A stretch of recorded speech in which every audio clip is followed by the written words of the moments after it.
Calistoga Canyon Resort and Spa in Napa County wakes to an atmosphere of luxury and tranquility, brutally shattered by a murder.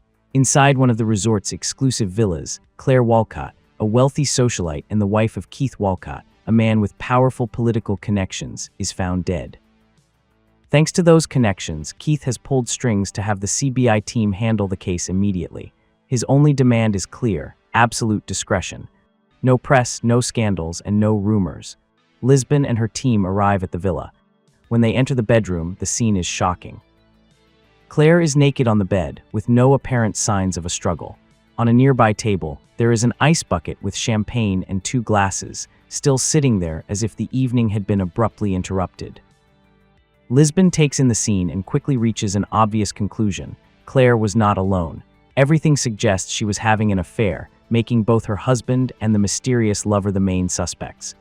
During the inspection, they find 2 bullet casings on the floor, which are carefully collected as evidence. There are no signs of a struggle, but something catches Patrick Jane's attention. After calmly analyzing the room, Jane confidently declares that the lover was not the one who fired the shots. He explains his reasoning: the casings are too far from the bed. If the lover had been the killer, he would have fired from a much shorter distance. Jane also points out several drops of blood on the carpet, something that does not fit the scene. The killer would have had no reason to be injured, so that blood does not belong to the attacker. It belongs to the lover. Jane heads toward the backyard, passing through the glass doors. There, he finds a trail of blood that continues outside. Lisbon follows him, and together they discover more drops leading to a car parked near the villa. The license plate immediately stands out: Dock Lady. Following that lead, the team heads to the corresponding room. There, they find a sleeping woman beside a man whose arm is bandaged. The injured man is Paul Frick, a despicable womanizer who makes a living seducing wealthy married women. Without the slightest shame, Frick admits that he spent the night with Claire Walcott. He says they had sex and fell asleep. A loud noise and intense pain in his arm woke him up. When he turned around, he saw Claire dead beside him and panicked. He ran away without thinking. His arrogant attitude and enormous ego are unbearable to Lisbon and Van Pelt. Frick boasts about his conquests as if they were trophies. Lisbon demands a copy of his black book, where he keeps track of all his lovers. As they leave the spa, Van Pelt jokes that they should arrest him just for being so unpleasant. Rigsby offers an alternative theory. Maybe the killer was trying to kill Frick, not Claire. Lisbon quickly dismisses the idea. The room was registered under Claire's name, and nobody knew Frick would be there that night. Back at headquarters, Lisbon meets with Keith Walcott. She offers her condolences and receives some documents he had requested. Keith wastes no time making his status clear, casually mentioning that he is a personal friend of the Attorney General. He demands that the CBI focus entirely on his wife's case.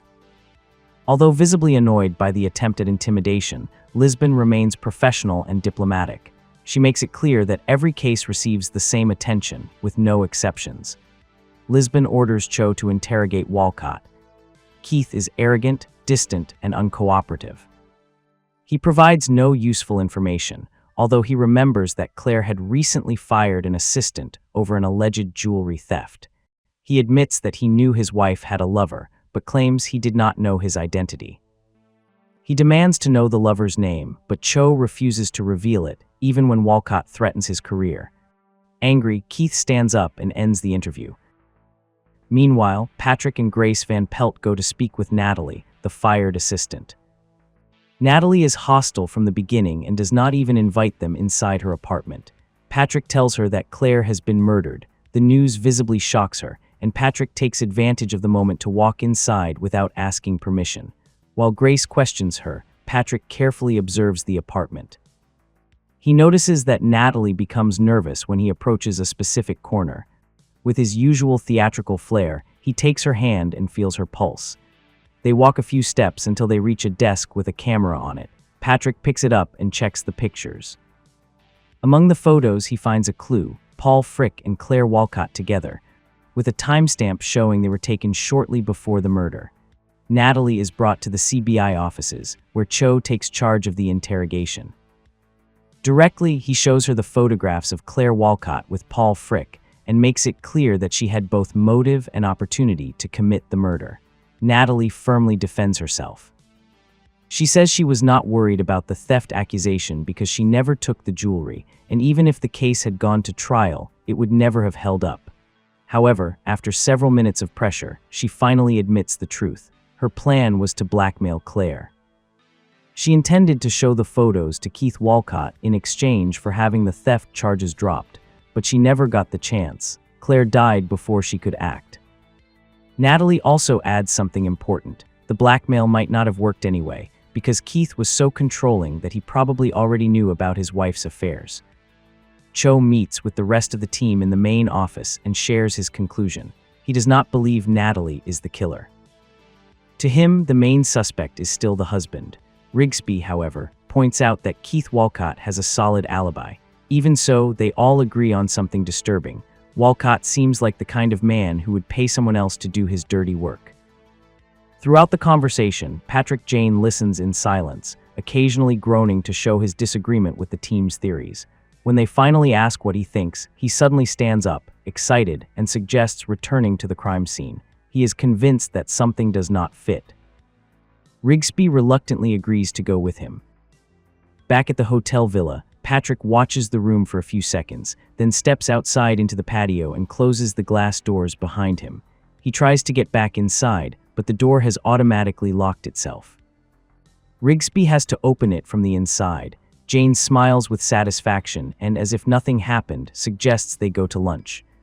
At the resort restaurant, they are greeted by Kevin Hately, the hotel manager, who asks when they will be able to reopen the villa. Patrick casually replies that they have no updates and that they are only there to eat. At a nearby table, they see Paul Frick openly flirting with a blonde waitress named Katie. Hately notices the interaction and interrupts it, sending the young woman to serve another table. Frick recognizes Patrick and Rigsby and invites them to sit with him. During lunch, Frick talks nonstop, giving ridiculous advice about dating and relationships. Patrick can barely hide his disgust. When Katie returns with the check, Patrick notices a strange reaction from her to one of Frick's comments. He immediately asks what is going on between them. They both deny anything is happening, but it is obvious they are lying. Patrick pushes a little harder, and Frick finally admits they had a relationship years earlier. Before leaving, Jane asks one last important question. Was the patio door open on the night of the murder? The answer is no. It was cold, so the door was closed. With that information, Patrick has what he was looking for. He leaves the restaurant with Rigsby and suggests they go get some fast food. Meanwhile, back at headquarters, Cho interrogates several women from Frick's famous Black Book. The office fills with young women waiting for their turn. None of them provides useful information or shows any real resentment toward him.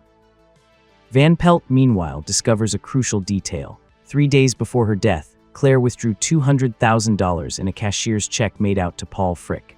However, Keith Walcott had asked the bank to notify him about any large transaction, meaning he knew perfectly well about the payment.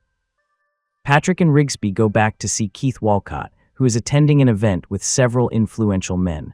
Rigsby approaches respectfully and asks if he can ask a few additional questions. Walcott ignores him and says he will speak with them the following day. When Rigsby insists, Walcott dismisses him with contempt, as if he were an annoying child.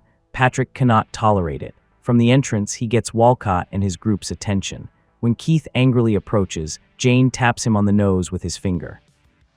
Then he simply turns around and walks away, leaving Walcott completely stunned. Later, Lisbon storms into the office in a fury, waking Patrick from a peaceful nap.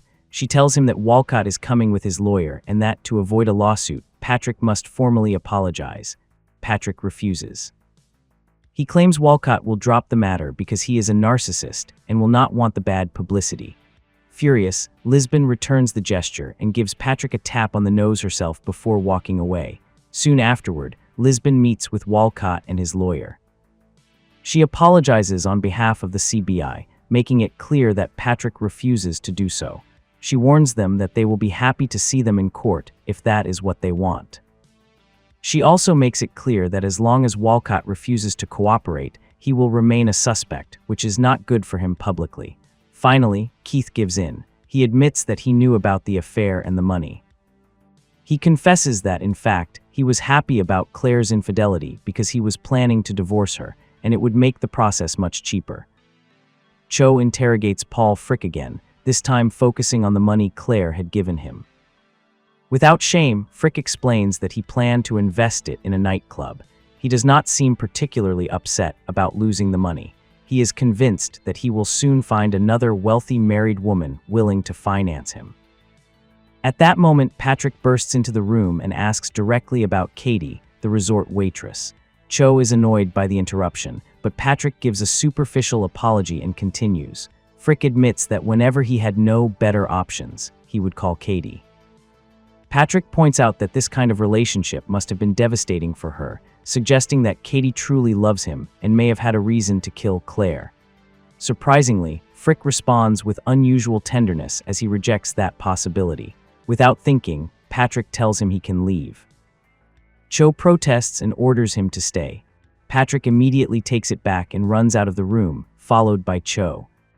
That same night, Patrick's plan goes into action. We see a perfectly dressed Kimball Cho walking confidently through the resort's club. He sits at the bar while the rest of the team watches from a remote location. Patrick tells him to look for a suitable target. Cho approaches two attractive women, Darby and Sarah Bate, and introduces himself with his usual almost robotic seriousness. Although surprised, they agree to join him. Shortly afterward, Frick enters the club accompanied by two women, followed by Kevin Hately, the hotel manager. Hately approaches Katie, who is working, and tells her she can leave because she has worked a double shift. He offers her a drink on the house, and she accepts. With Katie sitting at the bar, Cho begins the second phase of the plan. He whispers something to Darby and Sarah Bate, telling them to leave, and then sits beside Katie. He appears downhearted, pretending that he ruined his chance with the women, and confessing that he has always had bad luck in love. Katie, glancing toward Frick, tells him that she knows exactly how he feels. When Cho criticizes Frick, Katie defends him. She explains that when they were together, he was sweet and attentive, and that the breakup was her fault. According to her, Frick's current behavior is his way of punishing her. Cho then suggests something simple. They should have some fun together and make sure Frick sees them, just to make him jealous. His direct and calm approach works, and Katie happily agrees.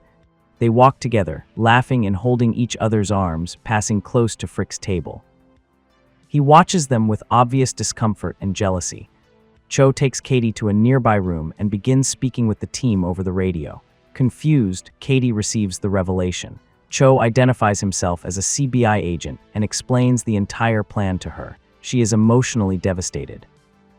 The team watches the hallway, waiting for the killer to make his move. Suddenly, Kevin Hately enters the room with a gun in his hand. In a split second, he finds two guns pointed at him. Rigsby handcuffs him without resistance. Hately asks how they knew he was the killer. Patrick explains that the patio door was closed, so the killer had to have a key. Jane had figured out that the real target was Paul Frick, not Claire, and the only person with enough reason to want Frick dead was someone who loved Katie. Hately shows no remorse for killing Claire, but Patrick reminds him that, despite everything, she was still a person who did not deserve to die. Sometime later, Patrick is sitting at the resort bar, having a drink. Frick approaches him, and without warning, Patrick throws his drink in his face.